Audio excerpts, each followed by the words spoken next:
and welcome to Good to Meet You on the podcast today.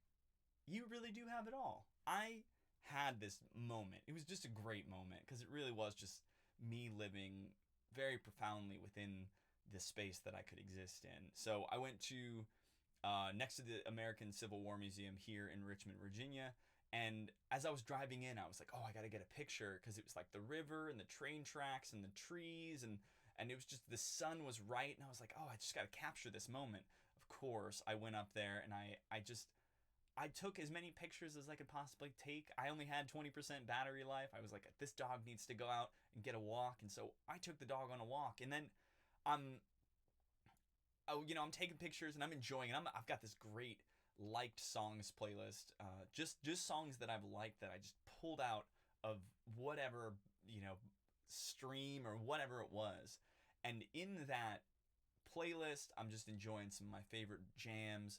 Techno Show by Peach Pit, and as I'm going through this moment, I'm like, okay, let's go. Let's take this dog for a walk. I go down the hill and I have my water bottle and her water bottle.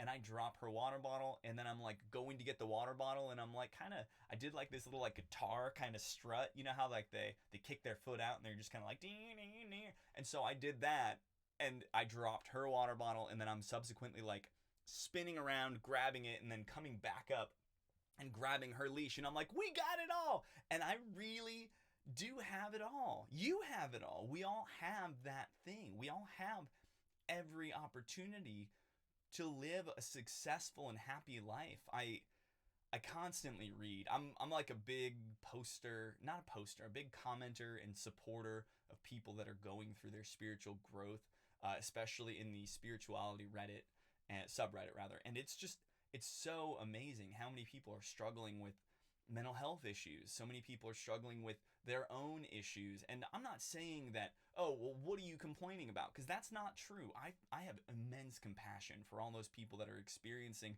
those struggles. This guy, just to kind of get to where I'm at, he had some sort of Kundalini experience where he had this intense bliss and then the fall after that. And he's saying, oh, I want to kill myself because what's the point? I don't know what this is. And like, you literally have all of the answers. You have every capability of doing all of the things that you need to do to solve that problem and cope with those issues. And even if you need help, you still have that help. Those are opportunities available to you at any moment, at any time in your life. And all you need to do is call on them. You are never alone. You are never by yourself. You couldn't possibly be alone. In Sit Around the Fire, which is John Hawkins and East Forest, they did a song with Ram Dass saying that we all have a spark, and then once we realize that ember that burns inside of us, that we realize that we're just gonna sit around the fire forever, forever. And like, whether or not you believe in that, whether you just listen to me because you're a supporter of me or you actually vibe with what I'm telling you, like, just recognize that we all have that divine ember, within us. And that's what makes us so damn special. So yes, you are special and you are intensely worthwhile. And so just know that there are people who don't know you that love you. I love you. It's just crazy. How can you say I love you and actually mean it? And it's just coming from a place of just absolute understanding and compassion. Like, people really do understand, and everyone's been through what you've been through. And that's what I've learned the most going from that Reddit and kind of giving my support and words of encouragement, to just continue to seek out those real truths, the real truths, not an answer, because I can't give you an answer. Nothing that I will say will ever really give you the answer that you're seeking. The only thing that you can do is look within and really figure out what that is. There was a musician who, another post actually, a musician who had this he had a song that a local sports team, I think he said a major sports team, wanted to pick up, and then, which is amazing. And then he also got someone reached out to him, like an artist was like, hey, I want to be on your song, so this is big. This is like really big, exciting things. This is what he's worked for his entire life, because he said, I'm enlightened. By the way, I don't like the way he used it, but that's my personal view of it. But enlightenment, who knows? I'm enlightened. I could be enlightened, and just because I can't express that to you, and you can validate me, and that's the challenge with enlightenment is if you are enlightened, no one can tell you that. You just know it. And like, if I'm enlightened, am I just not spewing out words that are true? And do these truths not resonate with you? Can you not experience that enlightenment, that awareness, that consciousness within you, that true Buddha nature that is both understanding, compassionate, but non-clinging? But anyway, he said enlightened, and I totally was like, okay, cool, bro. Enlightened. That's a new one for me. And he said, I'm enlightened. I figured out my passion. I had this huge hit. This company wants to do it, and all these people are congratulating me, but I'm still in the same place. And what I told him was, I was like, well, you need to stop clinging to the reward that you're getting, because that money and all those success and those are really great things, and enjoy them, because the enjoying is part of the experiencing. But don't do it because you want to get money. Don't do it because you want to be successful. Do it because you love it. And if the byproduct of all of those things, the success externally is for you to sell a song or to have a big hit, then that's amazing. You should do that. You should continue to do that because it makes you happy. You love making music. Do the music. But then when it happens, when you get all of the success and the money eventually comes, like, because he still hasn't gotten the money and he still says, well, I'm still poor. I still don't have any relationships. Like, what are you living towards? What are you living towards if not to just make the music, and make the music well, because the impeccably is how you should be doing anything in your life, especially anything that you love. Do it impeccably, do it wonderfully, and just do it with all of your heart, because that's all you can do. Ultimately, you're going to find, number one, you're so much happier because you stop clinging to ideas. You stop clinging to the intention of what you might be able to accomplish, and how are the people gonna love me? This money, what's it gonna serve me to do? And like, same with that Kundalini guy. He's like, well, I don't see any point in living. And I said, well, are you, do you have a good job? And do you have money? And like, what's that like? Does that make you feel inadequate? And he said, yeah, like, I don't have any money, and that means I can't do anything with my time because I don't have any money. But you could do anything with your time. You could literally do anything. And all you're doing is worrying.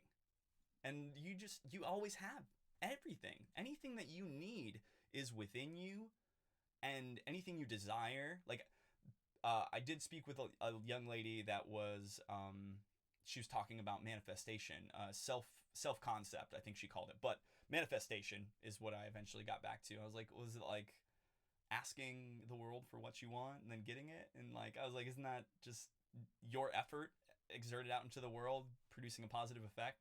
She was like, well, kind of not really though. But like, anything we do, if we do it with our full intent and with the right intention, right? Because that's part of the Eightfold Path with Buddhism, is right intention, right mindfulness, and some other ones I can't remember right off the top of my head. But right action, like doing things for all the right reasons, is going to yield those positive results.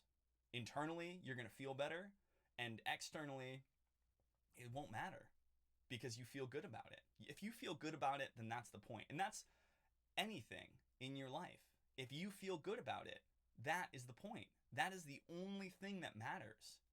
And if it doesn't feel good, you can let it go.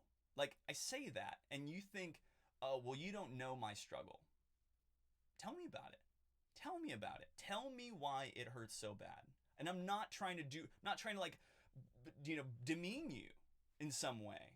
But tell me why it hurts so bad. Tell me what about it is hurting you, because you need to examine it. There was this guy, he responded really quickly. I think it was actually, I don't remember what the topic was, but he responded really quickly, and I was like, he was in this really point of turmoil and self-frustration, and I'm like, hey, what about all these things? Tell me, like can you explore these?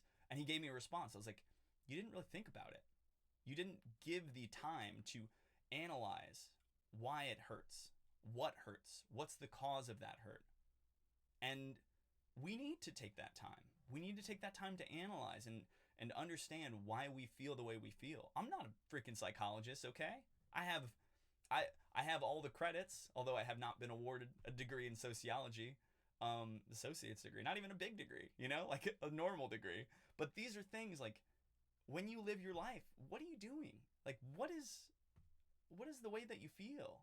If you're not analyzing that, or at least trying to kind of like work through those feelings, you're going to suffer immensely. Suffering because of the clinging, suffering because of the desire, just what are you clinging to? What's the reason that you do anything at any point in your life? What is the reason? Because you're going to have to be able to justify it, like, to yourself, not even to me. I don't care personally. Like, I want you to succeed, but if you don't do it, like, that's your choice. That's your karma. You're choosing to not do it. Just like anything. If I'm choosing not to write the story for my wedding website because I'm doing a podcast right now, like, that's a choice. I will do it this weekend. I love you, Katie. I'm really sorry that I didn't get it done yet, sweetheart. But I will. I promise. I'll get it done soon, and you'll love it. And of course I'll back it. I'll send it to you, and we'll have that dialogue. And that's what is amazing, is when you can have that dialogue with yourself and know, like, what's the truth, what's stopping you from doing things, what's stopping you from wanting things. These are all just, like, you can analyze that. You can look at that and really probe as to what it means in your life and why it's so important. Like, live well, live great, and have a good time doing it. But it's always yours. It's always yours. And you can have whatever you want. But you have to know your why, and you have to seek it actively. Like, having those things, saying, when I said, I have it all, we got it all. We do really have it all. Look at, like, outside of the fact that, like, the social structure and the values that people place on things is a joke, right? We just laugh about it because it's like, that's not really what we value. That's just what society values. And people that are trapped in the idea that they're a person and they're not a soul, or trapped in the idea that they need to have stuff to attain happiness, like, money is not happiness. Feeling good about what your life is, feeling good about how you produce things, and what that production means to other people. Like, Katie's friend Whitney, who's a nurse, like, nurse of the year at her hospital. She's amazing. Cancer survivor, like, she's a fucking beast. Okay? I don't swear that often, but she's a beast.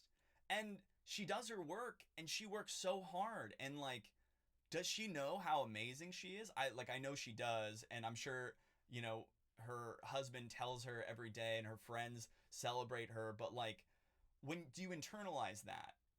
Like, how much does that why mean to you? Know your why. And then when you see that it's all possible and you really do have it all, because you can know that there's loss, it's like being non-dualistic. You're saying, yes, there's pain, yes, there's gain, or pain and loss, whatever the two opposites are. But, like, there are all those things, but ultimately, like, it's just stuff. Like, if you feel a certain way about something, it's gonna suck, like, if you don't get money yet for that song you sold, like, it's gonna suck, but eventually that money's gonna come. Like, that, right? And if it doesn't come, sorry, like, don't be so stuck on the money. Just do what you can, and do anything, period. Just do something. There was the guy, I remember what the guy's problem was, the one that gave me a quick answer. He was literally ruminating on the pain and suffering of people around the world. Like, how can there be a God? How do I have a soul? How do I even know that this stuff is real? Like, it's up to you, obviously, right? I'm not going to tell you that you have a soul and like, you're whatever. It's all opinion anyway. I personally think you're a soul, but you can be whatever you want. I support you in your journey, and if you want to be stuck as a human forever, that's fine. I love you. But if you recognize that all that stuff, like, Ram Dass was told by, because he was like, oh, I'm gonna go take my van and go pick up people who are, sick and dying in this war. That, I guess there was like a civil war somewhere, and in India, maybe Bangladesh. And so I don't know if it was a civil war, but a war. And so he was gonna help move people with his van, and his Maharaji said, Ram Dass, don't you see it's perfect? And, like, for Ram Dass in that moment, he said it was perfect, like, you don't need to do that, but like that suffering, we don't know what suffering is good for someone else or good for us. Like, we see suffering and we struggle with it, but like, that's not on you to have to deal with, as much as we want to be good people and we should strive to be helpful and loving and thoughtful and all those things, you can't change everything. You can't. And that was what he was dealing with. And I was like, well, why do you feel that way? Why do you feel that you don't have a soul? Isn't this very interaction? Aren't you reading it right now? Isn't that enough? And that's up to him to decide. You can't show people the way and then be like, okay, well, I showed you the way. Didn't you get it? Like, they're not always going to get it. And that's fine. That's okay. Because your path and my path and everybody else's path, we're all going on the same line, we're headed that way. And that's okay. And someday it'll end. And that's okay too. Because on the other end of this is another beginning. Beginning of what? Who knows? But you've got it all. You've got every single moment. You've got every joy, every pain, every person you ever met. They're in here, or in here, or in here, wherever they're at, in the heart, throat chakra, something like that. But you've got it all. You've got it all, and there's no point in your life that you don't have it. And if you don't know, I'm here to talk. I'm here to help you, as much as I can. I'm not a not a spiritual teacher. I don't even know what I'm doing. I make a podcast. I talk about things that I know and things that I'm learning and things that I'm growing into.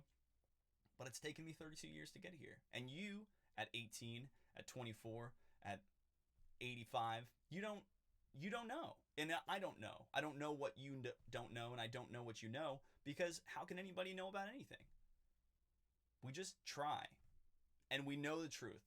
We do know the truth. And you know the truth. You know the truth about yourself. You know the truth about your life. And you know the truth about how to deal with this situation. Any situation. There's somebody that talked about what ifs. Like, oh, whatever you're going through, it'll be okay. It'll pass. There's actually a great song. I posted it on my Instagram story. It's called some song I made up to help me deal with an anxiety attack. And it was like, you listen to it and it just happens to pop up during when I'm listening to like a Peach Pit, and it's beautiful. It's the truth. Just relax, my friend. You are overthinking. And even if there is a problem, there's a solution. Remember to breathe. Put your mind at ease. Soon this feeling's gonna pass. You will find relief. But it's beautiful. Like, that's so simple. And there's no music. It's just literally, it's that same verse twice, and that's the song. It's 42 seconds. But it's exactly the type of thing you need to listen to in that space. And I sang it to myself like probably 40, 50 times after I listened to it this morning, because I shared it to somebody. I was like, you need to know this, the Kundalini guy. I was like, you need to know, not the Kundalini guy, somebody else. But you need to know. You need to know that it's going to be okay. And it might be hard, but you really do have it all.